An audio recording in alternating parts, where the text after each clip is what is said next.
नमस्कार मित्रों, हमारे YouTube चैनल ज्ञानशाला एकेडमी में आप सबका स्वागत है।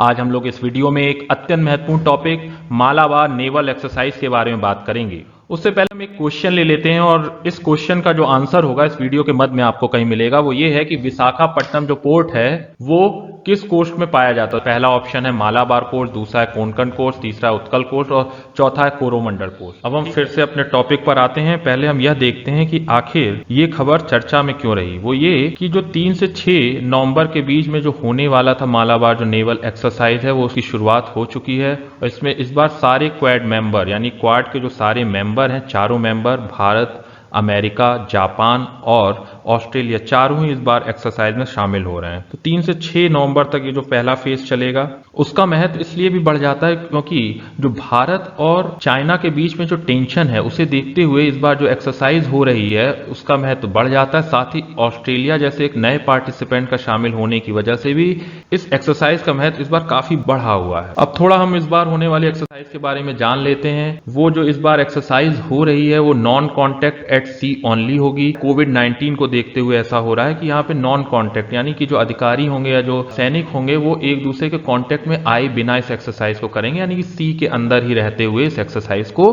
अंजाम देंगे। इस बात का ये अर्थ है और ये 2 फेजेस में हो रही है ये एक्सरसाइज। जो पहला फेज होगा उसकी शुरुआत हो चुकी है, जो हमने बात की थी 3 नवंबर से 6 नवंबर के बीच में पहला फेज होगा। इसमें इंडियन नेवी, यूनाइटेड स्टेट की जो नेवी है वो, Japan maritime self defence force और रॉयल ऑस्ट्रेलियन नेवी यानी क्वाड के जो चारों मेंबर्स हैं उनकी जो नौसेना है चारों पार्टिसिपेट कर रही हैं। और कहां पर होगा ये? विशाखापट्टनम पर होगा, बे ऑफ बंगाल में। यही ये बात जानना यहाँ बहुत महत्वपूर्ण है क्योंकि जैसे नाम से लगता है कि मालाबार एक्सरसाइज, तो ऐसा लगता है कि जो मालाबार तट है, मालाबार तट आपको पता होगा जो कर्नाटक और केरल वाला जो तट है, समुद्र का जो तट है उसे मालाबार तट बोला जाता है। लेकिन ऐसा नहीं है कि ये एक्सरसाइज सिर्फ उसी जगह होगी क्योंकि जो ये विशाखापट्टनम है ये भारत के पूर्वी तटीय क्षेत्र की तरफ पड़ता है और ये कोरोमंडल तट का हिस्सा है, ना कि मालाबार तट का हिस्सा। इसलिए ये बात जानना बहुत जरूरी है कि ये जो एक्सरसाइज होती है केवल मालाबार तट पर नहीं होती है,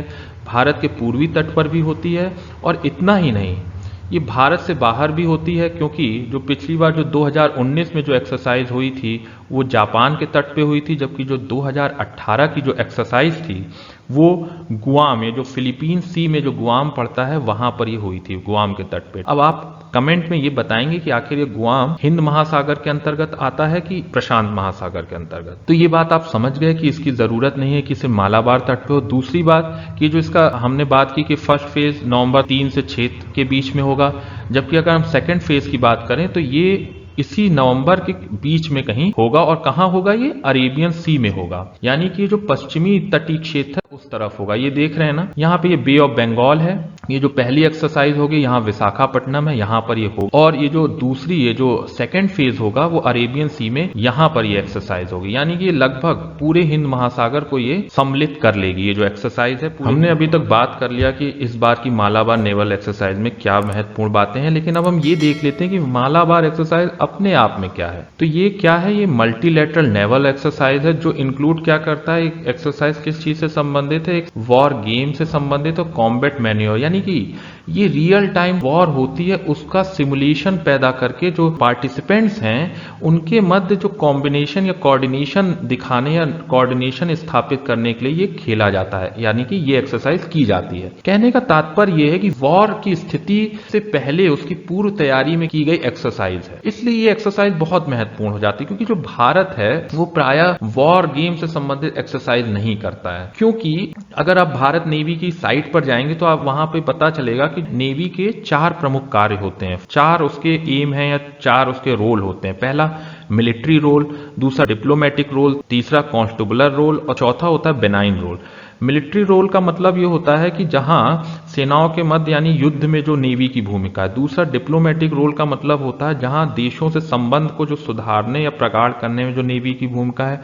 कॉन्स्टेबुलर रोल का मतलब ये होता है जो समुद्र में जो होने वाले अपराध हैं उनको रोकने में जो नेवी की भूमिका है। और चौथा जो बेनाइन रोल है वो होता है आपदा प्रबंधन के समय जो नेवी की भूमिका होती है उसे बेनाइन रोल कहते हैं। तो जो भारत जो नेवल एक्सरसाइज करता है वो प्रायः जो अंतिम 3 चीजें हैं उन्हें ध्यान में रख के करता है, यानी कि डिप्लोमेटिक रोल जो नेवी का होता है उसके लिए, या कॉन्स्टेबुलर रोल में कोऑर्डिनेशन करने के लिए, या बेनाइन रोल में कोऑर्डिनेशन करने के लिए दूसरे देशों के साथ। लेकिन ये जो मालाबार जो एक्सरसाइज है ये अपने तरह की अनोखी एक्सरसाइज है, क्योंकि ये मिलिट्री रोल पे ज्यादा फोकस, और यही रीजन है कि कुछ समीक्षक इसकी आलोचना कर रहे हैं और ये माना जा रहा है कि भारत क्वाड के माध्यम से और फिर एक्सरसाइज के माध्यम से एक सैन्य संगठन का हिस्सा बनता जा रहा है। वहीं जब इसके शुरुआत की बात करें तो ये 1992 में इसकी शुरुआत हो गई थी, 1992 में, तब ये बायलैटरल एक्सरसाइज थी, यानी कि इंडिया और यूएस के बीच में शुरू हुई थी,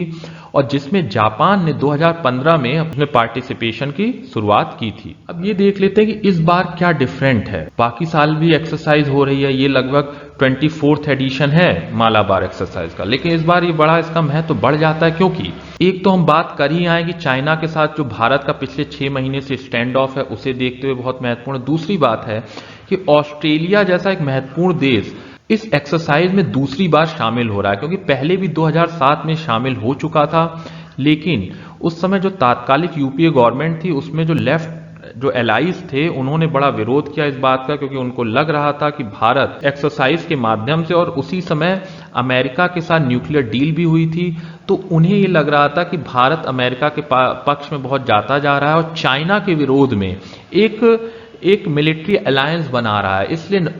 इसलिए ऑस्ट्रेलिया के शामिल होने का उन्होंने भी विरोध किया था, और चाइना ने तो तब विरोध बहुत जताया ही था, जैसा कि विरोध वो अब भी जता रहे हैं। तो इन दोनों कारणों से भारत ने ऑस्ट्रेलिया का जो पार्टिसिपेशन था उसे विड्रॉ कर लिया था, और उसमें रिलक्टेंट हो गया था भारत कि ऑस्ट्रेलिया इसमें शामिल हो, और ऑस्ट्रेलिया ने भी चाइना के दबाव में इसमें शामिल होने में फिर बहुत उत्साह नहीं दिखाया।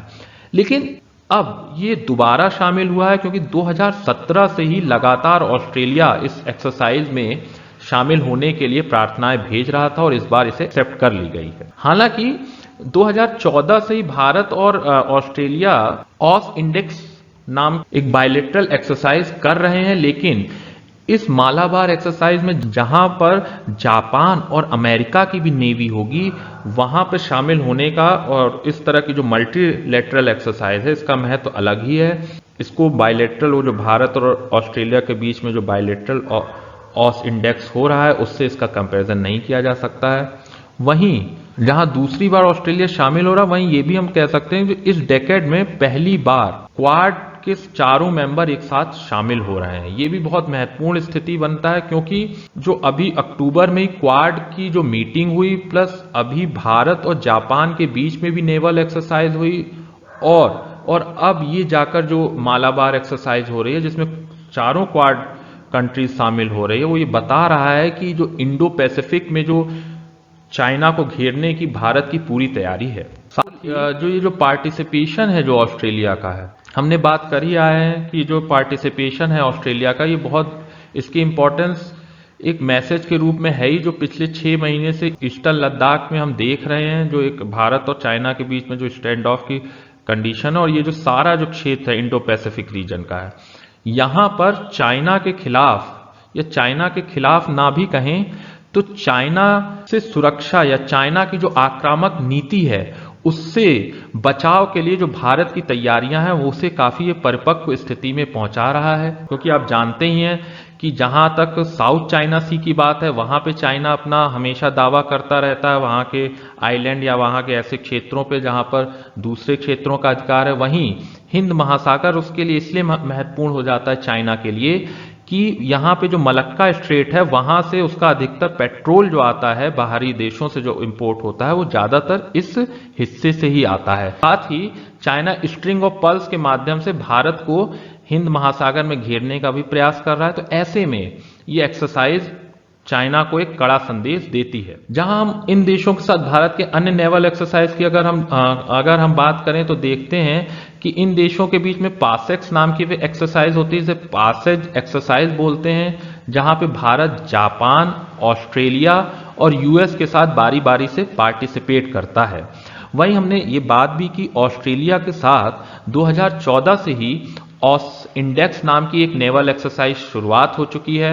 वहीं इंडिया और जापान के बीच में जिमैक्स 2020 अभी हाल में ही हुई है। कहाँ? अरेबियन सी में।